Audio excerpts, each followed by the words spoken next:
Let me ask you a question. If you were responsible for helping someone that you love, someone who's really going through it, how would you do it? You'd probably encourage them, right? You'd try to lift them up. You'd try to build their confidence, like give them hope. You'd meet them where they're at and let them know that they're not alone, right? Well, what if I told you that you need to treat yourself that exact same way? Because, well, most of us don't. Instead, we beat ourselves up. We shame ourselves. We tear ourselves down, and we just think we're not worthy of that same kindness. For a lot of us, it's not easy to actually look in the mirror and say, you know what, I'm gonna treat this person with love, encouragement, respect. But that's what we're challenging you to do, because right now we're diving into one super important, powerful idea. Treat yourself as someone you're responsible for helping. A few years ago, I was listening to this podcast. It was this conversation between the host and then a doctor who was treating patients with MDMA or psilocybin in this controlled clinical setting.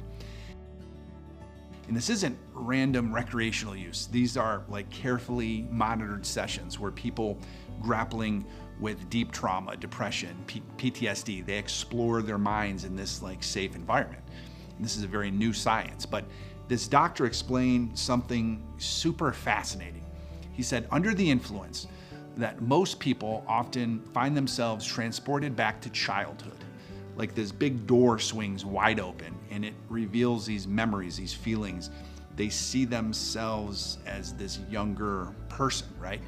And it might have been buried or forgotten, but I think the most powerful part for me, when the patients see themselves as children, they feel this overwhelming sense of compassion. Like they're no longer looking at the adult who's made all these mistakes, who carries all this shame and regret.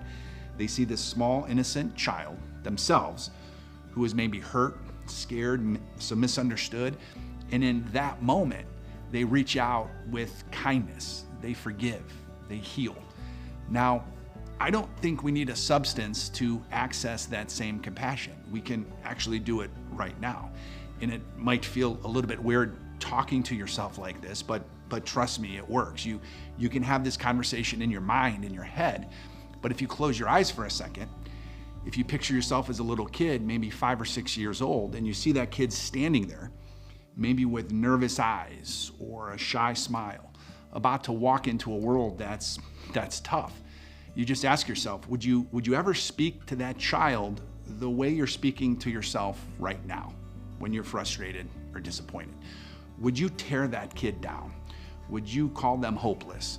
Would you say you're worthless? No, I mean, we would do the exact opposite. We'd tell them they're strong, that they're loved. We would say they're gonna make it through whatever comes next. And I think that's the secret here. By imagining our younger selves, we tap into this well of empathy that we often just forget as adults. Man, I know this simple suggestion on a podcast just made a world of difference for me. With my speech from the time I was about 5 or 6 years old, I had to climb one of the hardest mountains of my life just to speak and to be understood. And society can be cruel, right? Other kids can make fun of you. Teachers can treat you differently. And it just chips away at your confidence in ways that you sort of can't even explain when you're that young. You don't know these feelings that you're feeling. So I imagine standing in front of my 6-year-old self. I saw a scared, hopeful little boy stepping into this long, painful struggle with life. And I said, listen, buddy, you're gonna be okay. This is gonna hurt. People could say mean things. You're gonna feel alone, but you're gonna get stronger because of this. You're gonna grow into someone who understands others better because of what you're about to walk through. So if I can do that for my younger self, then why can't I do it for the current me? And then why can't you? Well, the truth is that you can, we can. You just really haven't been shown how. So I'm giving you that permission right now. It's time to treat yourself as if you're responsible for helping you. And it's not just about what happened to us as kids, right? I mean, if we fast forward, maybe as adults, we didn't always act the way we should have or respond to pain or insecurity in the healthiest ways. Maybe we turn to anger, addiction, to isolation, or even self-sabotage. We can't change what other people did to us, but we can look at how we reacted to that. And sometimes we need to forgive ourselves for those reactions too, because we could have lashed out. We could have actually hurt others, right? Hurt people. And maybe this was the best we could do with the tools we had at the time, right? We were just trying to survive.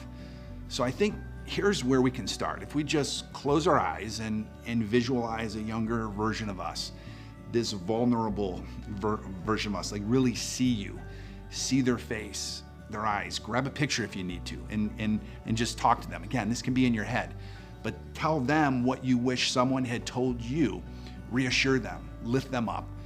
And then I think we need to bring that same compassion into the present.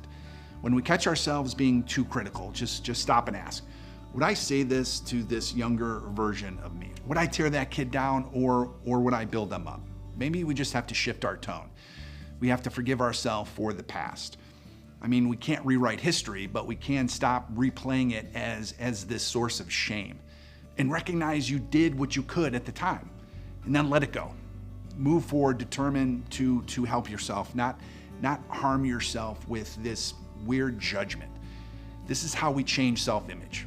When we treat ourselves with compassion, we break these chains of shame and fear. We just start showing up differently. Our confidence will grow. Our standards become more balanced. And here's the best part, it ripples outwards. The more compassionate you are toward yourself, the more you're gonna lift others up. You become someone who shows up for the people around you because you're no longer tearing yourself down. I mean, how can you love others if you can't love yourself? So today I'm asking you to just treat yourself as if you're responsible for helping you. You can look at the child, you can look at yourself as a teenager, the young adult inside who faced so much without knowing that you had the strength or knowledge that you have now. And love them, forgive them, and then bring all that compassion into the present moment.